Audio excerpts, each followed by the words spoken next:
Okay, Santiago, I think we can start.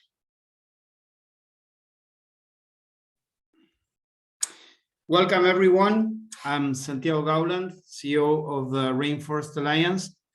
Thank you all for joining today to celebrate the public launch of LandScale. For 35 years, the Rainforest Alliance has been working to drive sustainability transformation in many of the world's most challenging commodity sectors and also critically important landscapes. And certification has been a valuable and long-standing tool connecting farmers who embrace more sustainable growing practices with companies and consumers committed to better choices. However, we recognize that certification alone is not enough to solve the complex challenges we're facing today. And this is why the Rainforest Alliance complements certification with integrated landscape and community work to design programmatic interventions that address risks and opportunities at a whole systems level.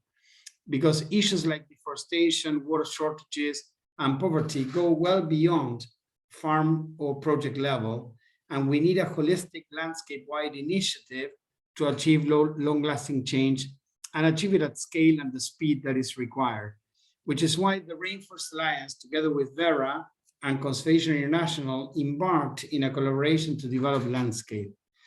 This holistic, user-friendly tool helps organizations reliably assess, communicate, and deliver sustainability at a landscape level. So in the next hour, you'll get an overview of LandScale, see a demo of the assessment and results platform, and hear from leaders in sustainability as they discuss the importance of monitoring impact at landscape scale. We'll also have time for Q&A, so please add your questions in the Q&A box. Now, to kick it off, we have a short video to share about LandScale, so maybe let's get that rolling. When it comes to sustainability, it can be hard to see the wood from the trees. But by rising above the canopy, we can see the bigger picture. LandScale is a groundbreaking system that gives businesses, NGOs, governments, financial institutions, and donors a new perspective on sustainability. How does it work? Let's take a rural landscape. Whether it's deforestation, water shortages, poverty, or land conflict, our landscapes are under unprecedented pressure. But these issues cannot just be viewed in isolation. They are all connected. Which is why LandScale provides a solution to assess the combined impact of all activities at a landscape level. The assessment framework includes a comprehensive set of indicators which can be tailored to your landscape and stakeholders, while the collaborative digital workplace provides a clear workflow to assess your landscape and generate your own report. You'll also find practical guidance and resources to help you along the way. LandScale gives your organization a bird's eye view, enabling you to gather insights, set ambitious goals, understand risks, and measure progress. Once validated by LandScale, your results and stories can be shared on the platform, connecting investors and supporters to stakeholders in your landscape. The challenges we face can feel overwhelming, but LandScale gives you the power to build trust, find common goals, and attract finance to create more sustainable landscapes at scale. Visit landscale.org to get started today.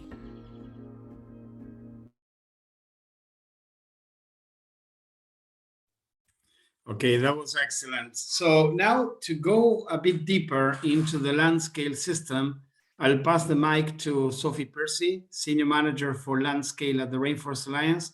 So Sophie, please take it away. Thank you, Santiago. So the launch of LandScale today represents the culmination of a huge amount of work from a variety of people around the world, all of whom we'd love to thank today. To design and field test the LandScale system, we've been fortunate to collaborate with an amazing coalition of partners. With an amazing coalition of partners and advisors that you can see here on the screen. None of this would have been possible without the generous financial support of the BHP Foundation and the International Climate Initiative of the German Federal Ministry for Environment, Nature Conservation and Nuclear Safety. So thank you so much to you as well. So to succeed in tackling the complex and interlinked challenges of climate change, poverty and biodiversity loss that we're also aware of, we need bold and innovative solutions. LandScale is on a mission to drive improvements in sustainability at scale by generating trusted information about sustainability performance at a bigger scale. Access to reliable insights about ecosystem health, human well-being, production and governance can provide governance, civil society and private sector with reliable information to understand risk, the risk exposure of their portfolios, to identify shared goals and common actions at cross-sectoral level, and to unlock results-based mechanisms for financial and policy incentives. Together, these provide a powerful drivers for sustainability at scale. So, how can LandScale help you to generate trusted information about sustainability trends? As a result of 2 rounds of field testing and extensive consultations, we've developed a holistic framework and practical guidance for assessing sustainability performance at landscape level. The assessment framework and guidance are integrated into the LandScale platform, which provides a digital workflow to enable assessment teams to collaborate on building a comprehensive standardized assessment report. To provide greater levels of confidence in the accuracy of the insights, we've developed a mechanism for validating the results at both the local and global level. Once validated, results can be shared with both existing and potential collaborators and investors via the LandScale platform, which provides a searchable database of reliable landscape level insights. Here you can see the 5 steps involved in the LandScale assessment. We provide detailed guidance on each step. For example, we provide you with information on the expertise that will help you, that's required for the assessment team to conduct a successful assessment. We also provide you guidance on important considerations regarding the selection of the landscape boundary that you're going to assess. We help you to select the most relevant indicators and metrics for you and your stakeholders from the LandScale assessment framework. And we also provide detailed criteria to assess the quality of the data sources that will feed into your assessment. Here you can see the 4 pillars of the LandScale assessment framework and the goals and indicators within those. And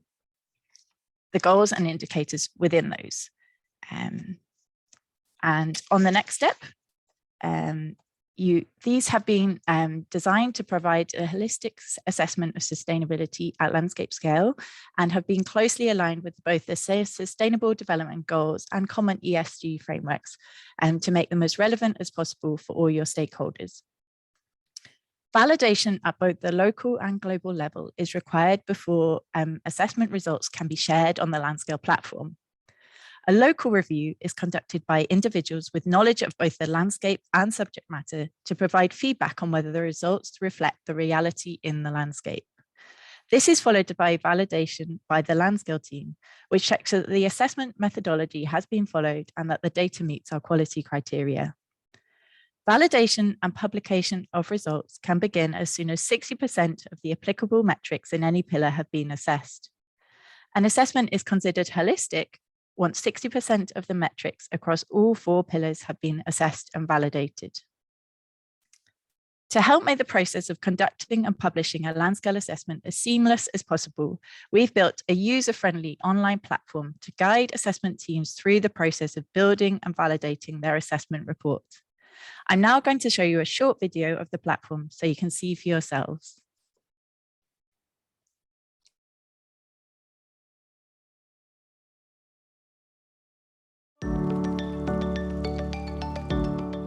Welcome to the LandScale platform.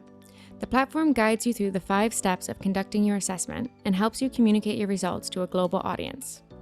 This is the dashboard, the main hub for your assessment. If you're involved in multiple assessments, you can easily access them all here. You can start showcasing your work straight away on the public side of the platform by building your landscape profile here. And over here, you can easily access the assessment guidelines and the community of practice, or contact us for help. You can also see and access each of the 5 assessment steps from the dashboard. A progress bar helps you see how far you've gone in each step. When you click on a step, your dashboard will show you all the tasks you need to complete in each step. From the task list, you can assign one or multiple team members to a task for easy collaboration. Once you've assigned a team member, you'll see their initials here. Each task involves different inputs. Instructions are included for each task, as well as quick access to more detailed guidelines. In the landscape boundary task, for example, you're able to either upload a map of your boundary or draw one using the map tool. The map shows you existing assessments in yellow, so you're also aware of any other assessments nearby. In step 3, you're able to select the LandScale indicators that are most relevant to your landscape, and add custom indicators to further tailor the assessment to your needs. Once you've completed steps 1 through 4 and they've been validated, you can build your landscape report. Much of the information you added in the previous steps will be automatically loaded into your report. You can then add additional content like images and data visualizations and edit pre-filled text. You can preview your report as you work on it to check how it will appear when published. Once your report is validated, you can choose to publish it on the public side of the platform. On this side of the platform, stakeholders can browse landscape reports using the search bar or the map. A profile provides an overview of each landscape, including project goals, featured results, and validated assessment reports. Thanks for taking the time to discover the LandScale platform, a new tool to generate reliable landscape insights, make informed decisions, and share credible stories of impact.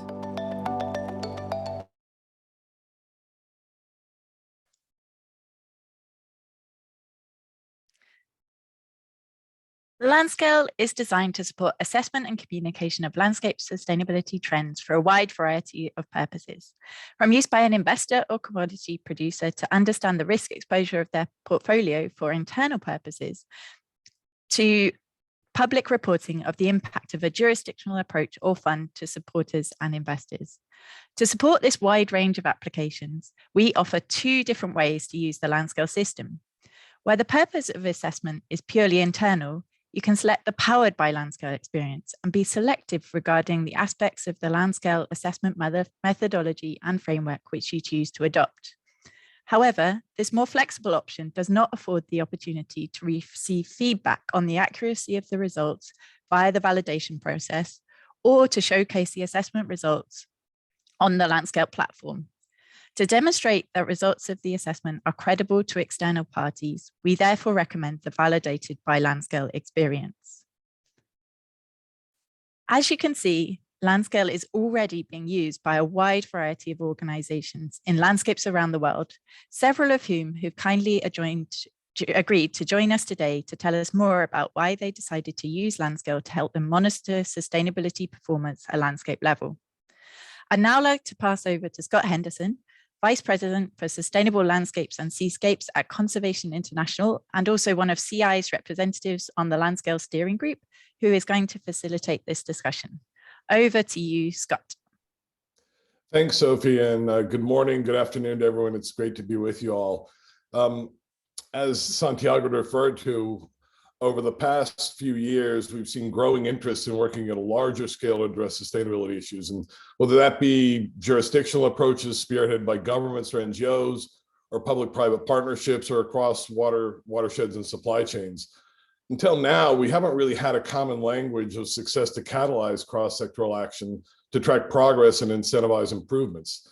Today, to talk more about the importance of monitoring sustainability at the landscape scale, we have with us Reagan Pyro-Mahakit, who's the Senior Program Officer of Landscapes and Climate Change at RECOFT, Sergio Humberto Graf Montero, Minister of Environment and Territorial Development of the state of Jalisco, Mexico, Dr. Christopher Stewart, the Global Head of Sustainability at Olam Food Ingredients, Bamshad Hushiani, Senior Director and Head of Project Development and Implementation at South Pole, and also Tigeri Mzenda, the Regional Business Investment Officer for Sub-Saharan Africa at the Dutch Fund for Climate Development. So Reagan, at RECOFT, you started conducting a land scale assessment in Nepal back in November of 2021. As one of LandScale's first beta users, can you tell us how this tool is useful in your work? Thank you, Scott, and thank you to the organizers from LandScale of this event. I'm excited to be here for this launch, and also to be a part of the RECOF team that is piloting the application of the LandScale tool in one of our priority landscapes in Nepal, the Sacred Himalayan landscape, which covers several districts. And we're hopeful that we would then be able to apply this and replicate the tool and the assessment approach to other of our priority landscapes. So just a bit about RECOF and where we're coming from. RECOF is traditionally a community forestry capacity building organization, which works in and is based in Asia and the Pacific. And while our overall goal and approach to seeing sustainable natural resource management as well as equitable benefit sharing received and achieved by local communities has always been the biggest priority. This has evolved over the past number of years from being focused primarily on the community forest institution as the main unit to a more inclusive, integrated landscape-based approach. So what we have really been looking for has been a framework, a methodology, and an approach that could be applied throughout our various priority landscapes, while still ensuring that these are rooted in and supportive of local community interests. So in this respect, we're happy and feel that it is timely that LandScale has come onto the scene. To reflect a little bit more about our perspectives and how that links to LandScale as a tool. As mentioned, participatory processes and stakeholder engagement are really at the core or at the crux of RECOF's work. And so far in our experiences applying the LandScale tool, we have the observation that LandScale can support and in fact is dependent upon having multi-stakeholder processes in place. And one of the defining elements of a landscape-based approach really is that you have a multi-stakeholder platform that facilitates coordination, information sharing, and collective action around common problems. So a tool like LandScale and investments in deliberate landscape level sustainability can make real contributions in fostering this much needed communication and coordination amongst different stakeholder groups. And this takes place both in the assessment process itself, which requires cross-sectoral and multi-stakeholder consultation, but also in the sharpening and the articulation of landscape level challenges, priorities, and objectives. An important element of landscape collaboration is having this goal or this problem that stakeholders buy into and are behind.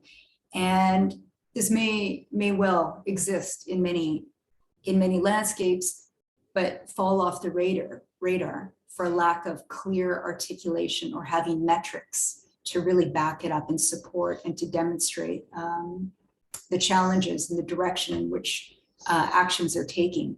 So LandScale can provide the linchpin to catalyzing landscape-based approaches.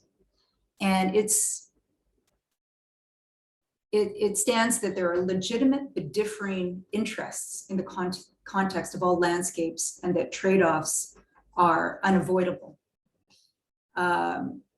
LandScale can support these multi-stakeholder processes and creating that space where there's tolerance and respect for varying interests. At the end of the day, outcomes for almost all groups can be improved through more strategic land use management and accompanying adjustments to policy or practice. Currently, within the climate and conservation funding space, there is really a focus on two different scales. One of these is the project or site-based scale, and the other is the overarching national scale. However, certainly within the forest forest discussions, and within RED, the dialogue is shifting much more towards landscape-based or jurisdictional approaches. However, the systems are not yet there to fully support the coordination and management, whether that applies to social safeguards, to ecological safeguards, and the communication channels that a multi-stakeholder platform would really support. So, as mentioned, a key to the value of the monitoring of landscape sustainability is ensuring that approaches are anchored in the needs and interests of all of the different stakeholder groups. We know that conservation and climate efforts fail when local communities are insufficiently involved or fail to clearly see benefits. And LandScale can be an important tool in determining what these real sustainability selling points are and the mechanisms through which they're communicated and buy-in from stakeholders are secured. In the end, however, as with all similar work, it's essential that there is financing that flows into these landscapes to support and to incentivize the initiatives that are being monitored. So it's clearly the case that ecosystem degradation, state shifts, ecosystem collapse have negative impacts for most or for a large number of stakeholders. Monitoring at the landscape scale can help avoid reaching these tipping points and the various spillover negative consequences. We consider that having work at the landscape scale is much needed in efforts to come to the climate solutions that are essential, both in adaptation as well as mitigation, and that are integrated and that are socially equitable and just. And so far, it would appear that LandScale is potentially a powerful tool in the toolbox of advancing landscape level work in the direction of sustainability. Thank you. Thanks, Regan. That was super insightful. And Sergio, you've been involved with LandScale as part of the advisory group that's in fact provided the feedback to help build the tool. And you piloted this in the landscape in Jalisco state. How do you think landscape level insights can support sustainable development at the regional level? Okay, thank you, Scott. First, I would like to express my gratitude to everyone here in this panel, and many thanks to Rainforest Alliance for the organization, and to you, Scott, to the introduction of myself and the panel. As a general context, I will state that the state of Jalisco is the #1 producer in agri-food matters in Mexico, which is why, derived from international demand in recent years, it has exponentially expanded three main productive activities responsible for forest cover loss: the avocado crops, the livestock production, and the agave tequila chain. This is the case to the Sierra de Tapalpa landscape, and we can add two other activities. That's a growth of non-resident houses and the growth of berries cultivation. And unfortunately, this dynamics has contributed to the loss of a large part of forest mass in the region, which in turn also results in habitat fragmentation, soil erosion, landslides and floods, and as well as the pressure on overexploitation of water resources. To address this problem, we have developed a state strategy of biodiversity integration in the productive sectors like agriculture and livestock sector, fishing sector, and forestry sector. This frames a policy of productive chains free for deforestation for three main drivers. Furthermore, the government of Jalisco initiates the promotion of a land use planning process in the Sierra de Tapalpa with a dual purpose: to improve the quality of life of the people who live there, while preserving and conserving the biodiversity of the ecosystem and the quality of habitats for all the species. And in this way, face the negative externalities of the increasing development. The result was the regional program for ecological planning of the Sierra de Tapalpa territory as a public policy instrument to guide the development process of the territory, emphasizing the comprehensive management of natural resources. In this sense, LandScale is a tool that has allowed us to build the territorial management strategy for the Sierra de Tapalpa within the regional planning program, specifically developing a sustainable assessment of Sierra de Tapalpa using the LandScale assessment framework based on a process that has been supported by the diverse stakeholders of the landscape to better understand the positive values and the potential to promote a developed based on the vocation of the landscape and the landscape, as well as the risk and conditions that make it fragile because of the different economic activities that are putting pressure on. To identify the main problems and above all, understand their causes and effects, and from that, define the most convenient measures and actions to face them. To coordinate with the different government entities, especially local ones, the strategic actions related to landscape development, to communicate and socialize this for information with the key actors to seek their involvement and co-responsibility. And finally, it will be key to monitor and evaluate the impact and effectiveness of the regional management program and the action defined to address the main problems. Now, coming back to the links of landscape with public policy, LandScale can be valuable also as a tool to build enabling conditions at a landscape approach, such as mechanisms for financing and platform for capacity building.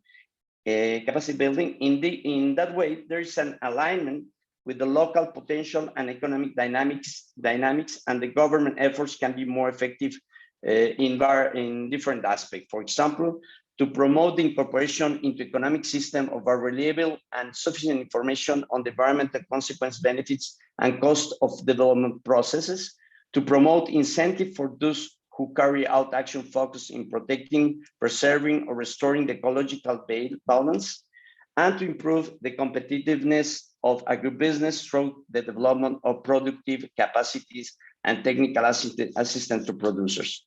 In the end, overall, LandScale has been a tool that helped us to promote and facilitate a collaborative intervention with all the actors in the territory.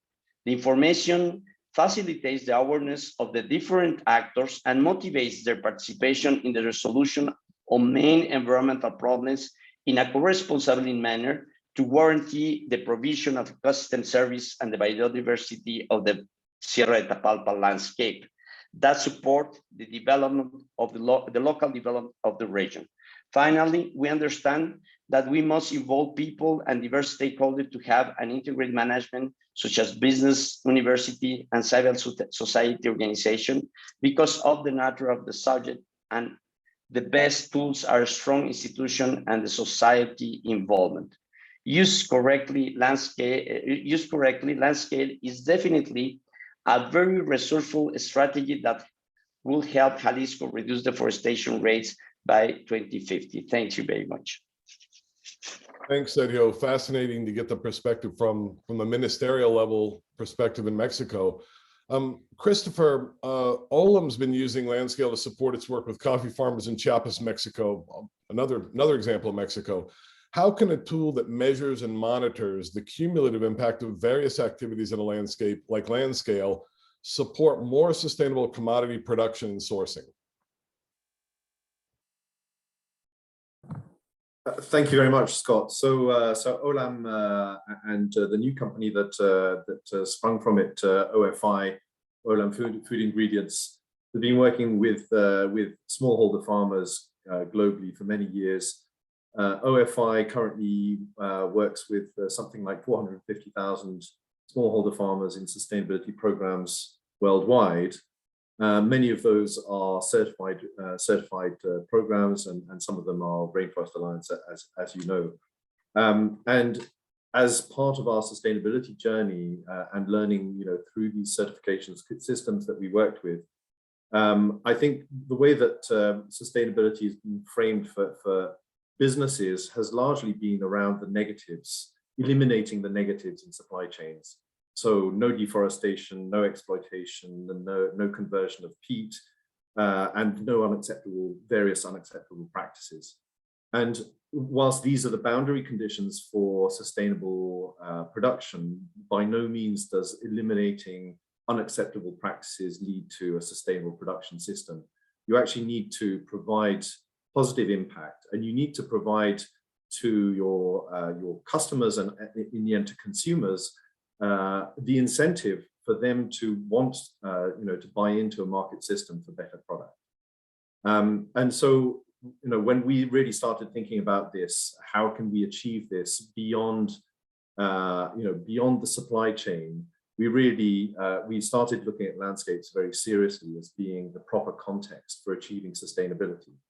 And that's because many of the challenges that we face as food production can't be solved by individual companies or in individual supply chains alone. They need concerted action between multiple economic actors as well as civil society organizations and governments. And I'm very glad to hear what Sergio Graf was saying about the role of local authorities in creating a planning vision for Jalisco. I think this is exactly right. We need to have that vision of land use planning and the joint and shared responsibilities of the different actors within a landscape to provide that positive overall enabling environment for sustainable food production. We within OFI, we created our own supply chain focused performance metrics platform, our sustainability platform, which is called @Source, in which we measure very numerous performance indicators to do with the sustainability of the supply chain. There are indicators linked to farmer livelihoods, to nutrition, to education and skills, to human rights and their observance within the supply chain, as well as environmental performance, greenhouse gas emissions, land use, water, carbon, soils, and so forth. And this is really measured within the supply chain. And because we are directly involved and we have boots on the ground and we know exactly what's going in and coming out of those farming systems, we can provide a very detailed and granular footprint. And we have really valuable data about the challenges that farmers themselves face. But when we are looking at those systems, we don't know how the bigger landscape is faring, and we don't know whether we are good actors in a bad landscape, and we also don't know how we can share our learnings across to the other farmers and the other economic actors. So even a big company like OFI typically will not have more than 5 or 10% of the farmers supplying them within any given landscape, because farming and supply chains are very fragmented. And in order to make a difference, we need to align what's happening with not just thousands or tens of thousands, but sometimes hundreds of thousands of people working within these landscapes. So we have set ourselves a goal of establishing landscape partnerships and setting that as the highest ambition for OFI, of creating what we call infinity landscapes, where these are the lighthouses that provide hope and inspiration to our own employees, but also inspire our customers and hopefully other investors to come in and see how are companies working together with local authorities and with NGOs to solve difficult and intractable problems. And this is why we were very enthusiastic to join with LandScale in testing this in our Infinity Landscape in Chiapas, which is a Rainforest Alliance a partnership with USAID. We have other landscapes with similar high ambitions in Congo, gorilla-friendly coffee in Congo, or circular coffee in Peru, forest restoration in cocoa in Pará. And we want to have a flexible framework that allows all the parties involved in this multi-stakeholder approach to understand what are the key aspects that need to be addressed, how are we progressing, and what is the context for individual actors in that landscape to demonstrate value and reach out further than simple supply chains. So I think that's really where we're seeing the challenge. How can we provide the clear metrics at the landscape scale that strengthens what individual actors are doing at the supply chain? And that's why we're very glad to see especially the government participation, organizing individual actors into a collective vision of what sustainability means at a landscape scale. Thank you very much. Thanks, Christopher. Yeah, really interesting to see how OFI is using LandScale as a way to kind of pivot from kind of a do no harm perspective to be a proactive author of change. So that's really inspiring. Bamshad, LandScale was piloted in Antioquia, Colombia, where South Pole is leading a RED Plus project. How can holistic, incredible landscape level results help to attract investment into this landscape? Thank you very much, Scott. Also, thanks to the organizers. Very interesting discussions. Well, at South Pole, we believe the path towards a climate-friendly society is indeed not separable from other environmental sustainability challenges we face. So we are very glad to be a part of this, to support this pilot in Antigua, Colombia, with the fact that this holistic approach indeed is basically a landscape approach where it brings even a lot more stakeholders than when you look into projects as standalone cases. So in this case, we do see as a very positive aspect of how different stakeholders with sustainability interests come to a table discussing their needs, also how they can process and design an activity process that remains for long-term rather than short-term, because they are looking into a spectrum of equilibrium. If you look into different interactive elements into landscape, and then designing it in a way that is more durable, more transparent, and more sustainable. And in fact, so far, I would have liked it if such approach would have applied to our industrial activities decades ago, where, of course, negative impacts through improper and unoptimized processes within the industry, and also the negative interactions that made to our nature and ecosystems made what we have today. But hopefully with such criteria, with such approach, such discussions would lead to more transparent mechanisms where we can actually monitor the impact of different elements in our socio-biological systems. And this can add value because this interactive mechanism is based on something we are already looking into as a holistic approach. So any interaction between different elements of ecosystems is already taken into account in such monitoring systems. So in this specific pilot, we believe monitoring a holistic approach in the landscape, whether it is carbon sink or it is biodiversity or socio-economical aspects of it, would add further value to what we call impact finance, or you call it climate finance or ecosystem finances. And this positive interactive element would basically create more incentive for players, investors in this sphere, where they're looking for more durable and transparent and long-term impact investments. And I think this is what we hope also to replicate to many other projects we're working on through our nature-based solutions and landscape approaches we are following. So I hope I answered your question. I'm ready to tackle more details if necessary. Thanks very much. No, fascinating. And clearly, if you can't pay for landscape level transition, then it won't happen. And finding ways to make carbon and biodiversity work together is clearly what needs to happen. And so to move kind of from some of our Latin American examples to Africa, to Gary, the Dutch Fund for Climate Development has been involved with LandScale through SNV, who started a bait assessment in Mali last year. How can standardized landscape results unlock a variety of financial products, such as blended finance for green solutions? Thank you, Scott, and thanks to our audience. Good morning, good afternoon, wherever you may be. The Dutch Fund for Climate and Development is a brainchild of the Dutch government, 160 million euro fund meant to intervene in the private sector to assist companies and communities implement climate change inclined projects, especially climate adaptation inclined projects, so that they can build resilience and sustainability in their operations. So we operate in sub-Saharan Africa, And we have piloted, or we are currently piloting a project with LandScale so that we can better define what area we need to intervene in Mali, but not only Mali. We'll scale it further to other countries where we operate so that we can understand what is a landscape.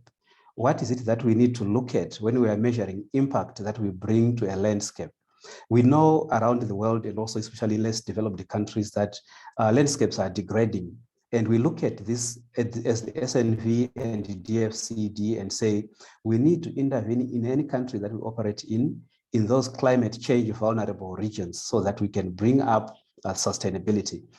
Examples of landscapes that we have defined and are currently operating in, for which we will need LandScale assistance, are like Kafue Flats in Zambia, south of Kenya, north of Tanzania, or Soknot in Kenya and Tanzania, and also another one called Greater Virunga Landscape in Uganda. We do have others in Latin America and others in Southeast Asia. So what we do as the DFCD is to assist companies to build their project concepts with a climate change focus. But for them to be able to do so, they need to know what is climate change, what is climate change adaptation, what parameters do they need to capture while they're implementing their projects. So that when we are now looking at, say, monitoring and evaluation and seeing whether or not we've had impact, we can tell from one landscape to another that we had these metrics, they are standardized, and we don't have to define one for every country, but you have one that is defined for all your operations, wherever you may be. And then it becomes easier for you to compare how much impact you have had in any landscape and how much is the resilience and sustenance that you have built in every landscape. We know, for instance, that government alone or the private sector alone are not able to bring about significant climate change impact.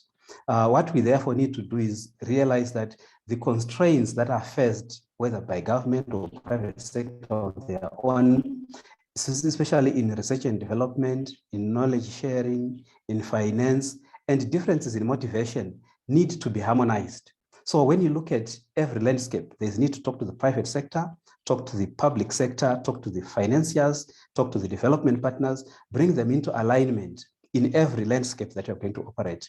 Now, having standardized metrics and having collaboration across the divide of development players becomes easier to decide who plays what role and what impact can you expect by each player, and therefore what outcome do you expect in each landscape, and eventually be able to compare landscape 1 to 2 to 3 and realize where you are having significant impact and where you're having shortfalls, and having realized that what then needs to be done works in such a way that it provides grants, minimum 100,000 euro, maximum 350,000 euro, to enable private sector companies to implement their climate change inclined projects. The government comes in, plays a role in policy making, regulatory frameworks, and enforcement. Development partners come in providing financial and non-financial assistance.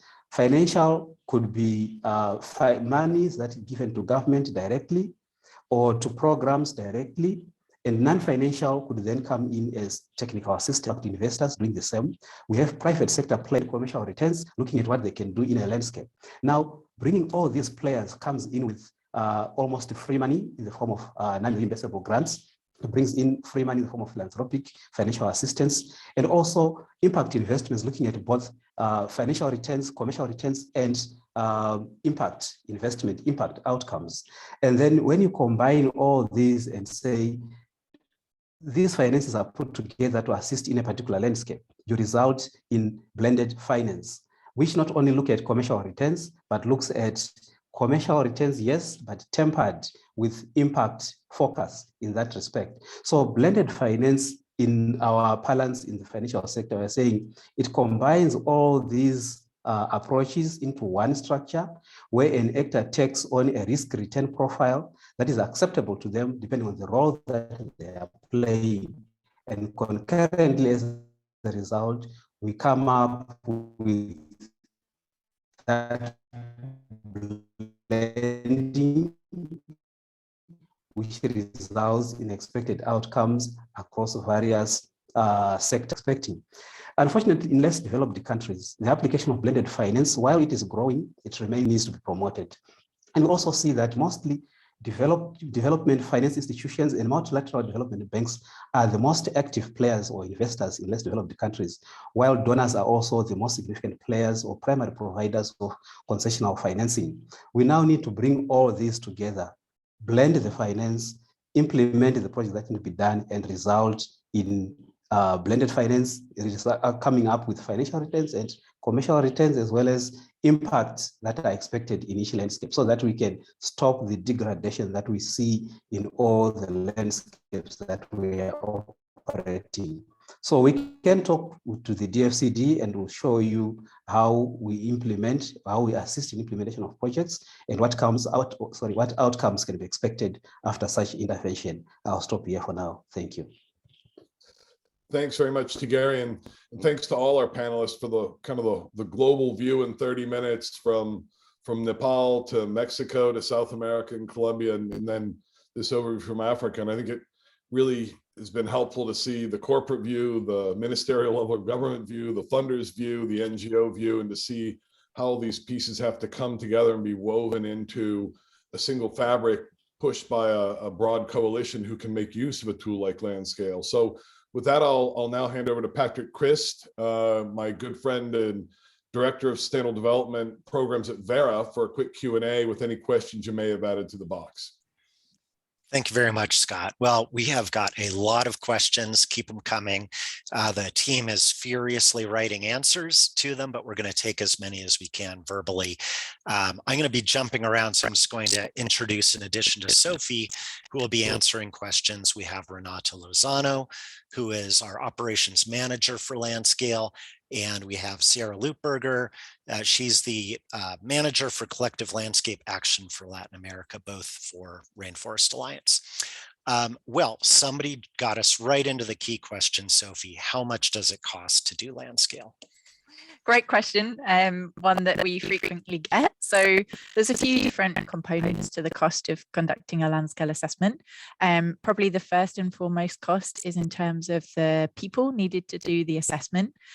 So based on the piloting that we've done in a variety of landscapes around the world, we've tried to estimate this. Obviously, it varies a bit depending on how familiar you are with the landscape and how comprehensive that you want the assessment to be. But we predicted that to be between 75 to 150 person days. So it obviously depends how many people you're splitting that between as well. So that's probably the key component to the cost of doing the assessment. Then there is a fee to use the LandScale platform and for our validation service. So as I mentioned, there's two different ways you can use the platform. You can use it in the more flexible, kind of internally focused manner. If you go for that option, it's $7,500 per landscape per assessment. If you also want the validation service to provide you with greater assurance in the accuracy of the results, then that's $15,000 per landscape per assessment. So those are the two key components to the cost. And then there's a few other variables depending on what type of data you're able to access for your landscape. But yeah, those are the key components of the cost, Patrick. Great, thanks, Sophie. This one, maybe you or Sarah could answer, but thinking about the flip side of cost and what would be the benefits, somebody asked, what are the expected market incentives that LandScale would bring to a particular landscape? So I can kick that off.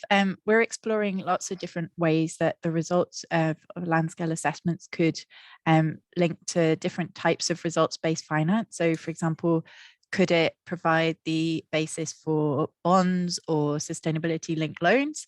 And perhaps Sarah can tell us about an example of a sustainability-linked loan that's been explored in Peru in a second. But then we're also looking at how it can link to preferential sourcing contracts and also other types of policy incentives. So maybe I'll pass over to Sarah to share a little bit of the experience from the pilots. Yeah, sure, Sophie. So yeah, in Peru, the Rainforest Alliance team there is working with a local credit cooperative to develop a green credit scheme where they're incorporating LandScale indicators as a way to link the preferential loan rates to landscape outcomes. There's also an example in Costa Rica where they've been using the LandScale indicators as part of a new water tariff scheme to be able to transparently show users whether a new water tariff is having impacts on restoration in the landscape scale over time. So there's a broad variety of different mechanisms that different pilots are using, and happy to share more information on an individual basis. All right, thanks both. There was a follow-up on the cost and just wanted to clarify. Someone was asking about, basically how many people can be using the platform. So within a landscape, there are set roles that are required actually to be using the platform. And there's a lot of detail in our guidance about that, but basically there's those that own or co-own the assessment, and then there's specialists that could contribute to it, and a few other types of roles. But they were asking, does everybody need their own subscription? And the answer is no. Within a particular, what we call an assessment team, that's all covered, as many of those participants as needed within that same subscription. So let me drop in one here for Renata. So somebody was asking, does the tool provide an overview of trade-offs in the landscape based on the assessment for stakeholders to understand and debate the impacts of their collective choices? Yeah, thank you, Patrick. Yeah, absolutely. So really what makes LandScale such a groundbreaking initiative is that not only the assessment framework is quite holistic in all of the areas of sustainability, but that it's also outcome oriented. And so it allows stakeholders that are intervening in any landscape to really see the trade-offs between the ecological side of the landscape, as well as human well-being impacts, governance, and intricacies that have to do with production as well, not only with agriculture and forestry, but with other sectors as well that are impacting key biodiversity areas or protected areas. So it really gives you a very holistic and ample view of the landscape. And in addition to that, and what the assessment results provide within the platform, stakeholders can also move forward with further analysis in order to really look at those intricacies in more detail. Thanks. That's great, Renata. Let me go back to Sophie. This is kind of a big question here. Could you please indicate who would be the intended user of this assessment? For instance, would it be useful for a traditional investor in agriculture? Would it be useful for an investor in the US, Australia, or Europe? And then finally, is this focused on the global South, or can it really be used anywhere? Sure, thanks, Patrick. So the tool in terms of the platform and assessment framework and guidelines is really directed at anyone who's convening, implementing, or financing any kind of intervention with landscape level goals. So that could be indeed a financial institution, for example, an impact investor. It could be an NGO, or it could be a multi-stakeholder landscape partnership involving government. So there's quite a wide variety of people who could use the tool to conduct the assessment. And then we also see an even broader range of people who may benefit from visiting the platform to search for reliable insights about landscape sustainability performance. So it is a really wide range of uses. In terms of where in the world it's most useful, it was originally developed with the intention of it being primarily applied in the global South, because we're looking at high sustainability risk landscapes. But then there are landscapes in the global North that have piloted LandScale and found it to be really useful. So for example, we had a pilot in the UK and also in Ireland, and we've seen quite a lot of interest, for example, in Australia and some places in America where there's water shortages particularly. So I think there is potential for it to be applied in the global North as well. Excellent. Thank you. I'm going to turn to Sarah now, maybe drawing on your experience working with several pilot projects. Somebody was imagining there's must be thousands of different stakeholders within one of these landscapes that we're talking about. So is this an onerous and costly endeavor to try to onboard all of them into this LandScale process? Yeah, thanks, Patrick. So there are recommendations in the guidance document by step on how to get stakeholder input at different stages of the assessment process regarding sort of cost and feasibility. As much as possible, we recommend using existing stakeholder platforms in the landscape in order to get feedback, as well as to identify who are actors within the landscape who have their own sort of stakeholder base that they can get feedback in from. For example, in the Peru landscape, they relied a lot on local governments and indigenous cooperative that was participating in the process to get feedback from those groups. But in core pilots where they didn't have existing stakeholder platforms, they formed sort of a local advisory group that met regularly to give feedback. So yeah, I think trying to be practical as possible, but where there is an existing collaboration already that can be used, there is a cost to pull together landscape stakeholders to get feedback. And then I would just add that all of the results from the process are transparently published on the platform for those who do verified assessments and choose to publish. So that's also a way to share the results and continue to get feedback from stakeholders as they see the assessment information through the platform. Great. Thank you, Sarah. And thanks so much for our panelists. We actually are running out of time for questions, so we're going to move on to a final video and some closing words. Thanks, everybody. Okay, so yeah, we just wanted to say a final thank you to all our amazing pilots, and we've got a short video to show from them who weren't able to speak directly to us today. So yeah, here's a short video for you. Kami sangat senang dengan LandScale ini. Kita berharap nanti kita mendapatkan hasil uraian yang betul-betul membuktikan bahwa konsep Sintang Lestari itu betul-betul kita laksanakan dengan disiplin di Kabupaten Sintang. Itu harapan kita. Bahkan saya punya mimpi ke depan, mudah-mudahan sekian tahun ke depan nanti dilakukan penelitian yang sama supaya kita bisa membandingkan hasil yang kita buat hari ini dengan sekian tahun yang ke depan. Benar nggak Sintang ini berhasil sih menerapkan Kabupaten Lestarinya? Jadi seperti itu. We use LandScale because it's a tool that allows us to carry out a holistic assessment. We can identify common goals and aligning them with the stakeholders. We can motivate them to work together and truly deliver a positive impact. It became a really valuable tool for us.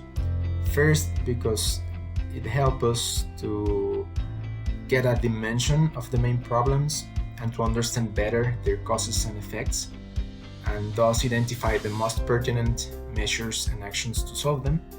And second, to monitor, evaluate, and communicate both among local actors and stakeholders, but also with those potential allies outside the territory that can recognize and can be interested.